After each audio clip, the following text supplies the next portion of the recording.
বানপানী সমস্যা ৰাষ্ট্ৰীয় সমস্যা ৰূপে ঘোষণা কৰিব নালাগে। এই বক্তব্য আমাৰ অসমৰ সন্মানীয় মুখ্যমন্ত্ৰী ডক্টৰ হিমন্ত বিশ্ব শৰ্মা ডাঙৰীয়া।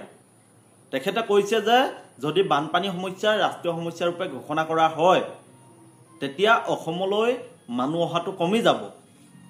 যি অযুক্তিকৰ মন্তব্য আমাৰ সন্মানীয় মুখ্যমন্ত্ৰীগৰাকীয়ে দাঙি ধৰিলে, তেখেতে অসমৰ যি শেহতীয়া বান পৰিস্থিতি, এই পৰিস্থিতি তেখেতে নিৰীক্ষণ কৰিছে নাই, অনুধাৱন কৰিছে নাই।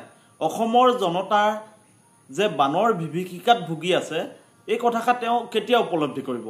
আৰু বানপানী গৰাখহনীয়া সমস্যা যদি আমাৰ স্থায়ী সমাধান লাগে তেতিয়াহ'লে অসমৰ বানপানী সমস্যা ৰাষ্ট্ৰীয় সমস্যা ৰূপে ঘোষণা কৰিব লাগিব, বা ৰাষ্ট্ৰই আমাক যথোপযুক্ত বান সাহায্য প্ৰদান কৰিব লাগিব, বা আমাৰ যিসমূহ জৰাজীৰ্ণ মথাউৰি আছে মথাউৰিসমূহ মেৰামতিৰ কাৰণে তেখেতলোকে পইচা দিব লাগিব। যিসমূহ মথাউৰি উন্মুক্ত অৱস্থাত আছে সেই মথাউৰিসমূহ নিৰ্মাণৰ বাবে কেন্দ্ৰীয় চৰকাৰে পইচা দিব লাগিব।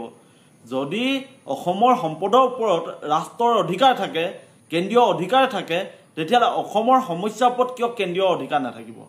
তেখেতলোকে কিয় দায়িত্ব নল'ব? এই দায়িত্ব ল'ব লাগিব। আৰু অসমৰ সন্মানীয় মুখ্যমন্ত্ৰীগৰাকীয়ে এটা কথা জানি থোৱা ভাল যে অসমৰ যি সমস্যা বান গৰাখহনীয়া সমস্যা, এই সমস্যাই অসমৰ জনতাক প্ৰতি বছৰে হাজাৰ হাজাৰ লাখ লাখ পৰিয়ালক গৃহহীন কৰি পেলায়, জুৰুলা কৰি পেলায়। এখন ঘৰ সাজিবলৈ কিমান কষ্ট, আৰু সেই ঘৰখন যেতিয়া উটুৱাই লৈ যায় সেই বেদনা কোনে অনুভৱ কৰিব? সন্মানীয় মুখ্যমন্ত্ৰীগৰাকীয়ে তেওঁ ৰজাৰ দৰে থাকে, ৰাইজৰ টকাৰে লাভবিলাক কৰে, তেওঁ কি অনুধাৱন কৰিব? যি মানুহৰ অৱস্থা আটাইতকৈ বেয়া, যি মানুহে অতি কষ্টৰে এখন ঘৰ সাজে, সেই মানুহে বুজি পাব এখন ঘৰ উটুৱাই লৈ যোৱাৰ পিছত তেওঁলোকৰ ভৱিষ্যতটো সন্মুখত কেনেকৈ দেখি পায়। গতিকে আমি সন্মানীয় মুখ্যমন্ত্ৰীগৰাকীক ক'ব খুজিছোঁ যে অসমৰ বানপানী সমস্যা ৰাষ্ট্ৰীয় সমস্যা ৰূপে ঘোষণা কৰিবৰ কাৰণে আপুনি কেন্দ্ৰীয় চৰকাৰক দাবী জনাওক, আৰু কেন্দ্ৰীয় চৰকাৰৰ পৰা আপুনি যথোপযুক্ত আমাৰ বান সাহায্য, উন্মুক্ত মথাউৰি নিৰ্মাণৰ কাৰণে সাহায্য, যিসমূহ জৰাজীৰ্ণ মথাউৰি সেই জৰাজীৰ্ণ মথাউৰিসমূহ পুনৰ নিৰ্মাণৰ কাৰণে, মেৰামতিৰ কাৰণে আপুনি সাহায্য আনক, চৰকাৰৰ পৰা ধন আনক, কেন্দ্ৰীয় চৰকাৰৰ পৰা। আৰু অসমৰ যি বান গৰাখহনীয়া সমস্যা, এই সমস্যা স্থায়ী সমাধানৰ কাৰণে আপুনি পদক্ষেপ লওক। এইদৰে কেৱল জনতাক আপুনি আশ্বস্ত কৰিবৰ কাৰণে অসমৰ বানপানী সমস্যা কেন্দ্ৰীয় সমস্যা ৰূপে ঘোষণা কৰিলে অসমলৈ মানুহ নাহিব, এনেকুৱা ধৰণৰ তৰল মন্তব্য আপুনি নকৰিব। আপোনাৰ যি মন্তব্যই লাখ লাখ বানপীড়িত ৰাইজৰ মনোকষ্ট দিব, এনেকুৱা ধৰণৰ মন্তব্য আপুনি নকৰিব, যিহেতু অসমৰ সৰ্বোচ্চ আসনখনত আপুনি অলংকিত কৰি আছে।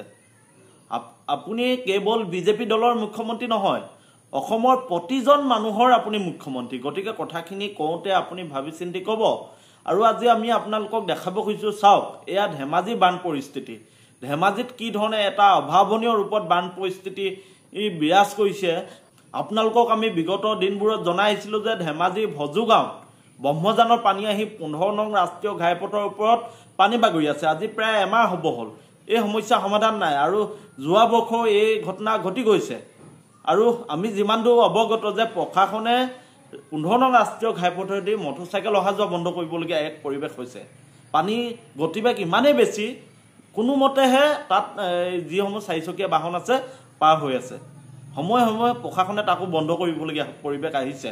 আৰু আপোনালোকে জানি আচৰিত হ'ব, ধেমাজি জিলাখনৰ আটাইতকৈ এখন সৰু নদীৰ ভিতৰত মিছামাৰী নদী, আৰু এই নদীখনে চিপানীৰ পৰা নিলখলৈ অহা যোৱা কৰা যি পথ আছে এই পথটো কেইবাঠাইতো বিচ্ছিন্ন কৰি দিছে। আৰু আপোনালোকক আমি দেখাইছোঁ যে এয়া চাওক, আপোনালোকক আমি দেখাই গ'লোঁ যে নিলখৰ পৰা চিপানীলৈ সোমাই যোৱা পথ যি ধৰণে বিচ্ছিন্ন হৈছে, পথৰ ওপৰত পানী বাগৰিছে, ঠিক তেনেকৈ মৈধলৰ পৰা লুৰগুটিলৈ যি অহা যোৱা কৰা পথ আছে এই পথৰ ওপৰত পানী, আৰু পানীয়ে পথ বিচ্ছিন্ন কৰি দিছে, যাৰ ফলত এতিয়া মৈধল আৰু লুৰগুটিৰ মাজত যি যাতায়াতৰ ব্যৱস্থা, এই ব্যৱস্থা বিচ্ছিন্ন হৈ পৰিছে। ঠিক তেনেকৈ আমি ক'ব খুজিছোঁ যে শিলিগুৰি চাৰিআলিৰ পৰা পশ্চিম নিলখলৈ অহা যোৱা কৰা যি পথ আছে এই পথ আপোনাৰ বিচ্ছিন্ন হৈ পৰিছে। পথৰ ওপৰত পানী, নদীয়ে বাঢ়নী নদী পানীয়ে গোটেই পথৰ দুৰৱস্থা, যাতায়াতৰ ব্যৱস্থা সকলো ছিন্ন বিচ্ছিন্ন কৰি দিছে। গতিকে এই যে পানী হৈ আছে, ভয়াৱহ বান পৰিস্থিতি, প্ৰতি বছৰে যে এই ধৰণৰ পৰিস্থিতি হয়, ইয়াৰ স্থায়ী সমাধান কি হ'ব? নিশ্চয় কেন্দ্ৰীয় চৰকাৰে বান পৰিস্থিতিৰ যি সমস্যা আছে এই সমস্যাখিনি সমাধানৰ কাৰণে অসম চৰকাৰক পইচা দিব লাগিব। পইচা দিলেহে অসম চৰকাৰে আমাৰ যি মথাৰি উন্মুক্ত মথাৰি আছে এই মথাৰি পুনৰ নিৰ্মাণ কৰিব পাৰিব। যি জৰাজীৰ্ণ মথাৰি আছে, যি মথাৰি ম্যাদ উকলি গৈছে, সেই মথাৰিসমূহ পুনৰ নিৰ্মাণ কৰিব পাৰিব। গতিকে মুখ্যমন্ত্ৰীগৰাকীয়ে কিছুমান কথা ভাবি গুণি আৰু অসমৰ উন্নয়নৰ স্বাৰ্থত কোৱাটো ভাল বা কাম কাজবোৰ কৰি যোৱাটো ভাল। এই ধৰণে এতিয়া যি অসমৰ জনতা বানপানীত ডুবি আছে, আমি যদি শিৱসাগৰলৈ যাওঁ বানপানী, ডিব্ৰুগড়লৈ যদি যাওঁ বানপানী, যোৰহাটলৈ যদি যাওঁ বানপানী বা তিনিচুকীয়ালৈ যদি যাওঁ বানপানী, বা আমি উজনি অসমৰ কথা নকওঁৱেই, অসমৰ ৰাজধানী দিছপুৰতে বানপানী, গুৱাহাটীখনতে গোটেই বানপানী। গতিকে যি চৰকাৰে বানপানী সমস্যাটো স্থায়ী সমাধানৰ বিকল্প পথ বিজ্ঞানসন্মত চিন্তা কৰিব নোৱাৰে, তেনেকুৱা এখন চৰকাৰে এই মুখ্যমন্ত্ৰীয়ে কোৱাৰ দৰে অসমৰ বানপানী সমস্যা ৰাষ্ট্ৰীয় সমস্যা হ'ব নালাগে, এনেকুৱা ধৰণৰ কথাবোৰ ক'ব পাৰে। আমি ভাবোঁ অসমৰ যি বানপানী সমস্যা, বান গৰাখহনীয়া সমস্যা, এই সমস্যাবোৰ স্থায়ী সমাধান হ'ব লাগে আৰু স্থায়ী সমাধানৰ কাৰণে কেন্দ্ৰীয় চৰকাৰে অসমক সাহায্য দিব লাগে।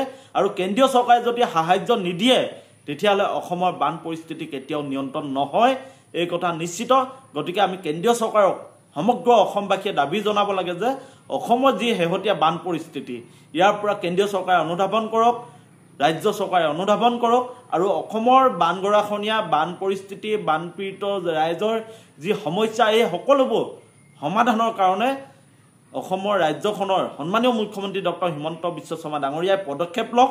কেন্দ্ৰীয় চৰকাৰক দাবী জনাওক যে আমাক কেন্দ্ৰীয় চৰকাৰে সাহায্য দিয়ক আৰু আমাৰ সম্পদৰ ওপৰতে অকল আপোনালোকৰ অধিকাৰ থাকিলে নহ'ব, আমাৰ যি বানপানী সমস্যা এই সমস্যা ৰাষ্ট্ৰীয় সমস্যা ৰূপে স্বীকৃতি প্ৰদান কৰক।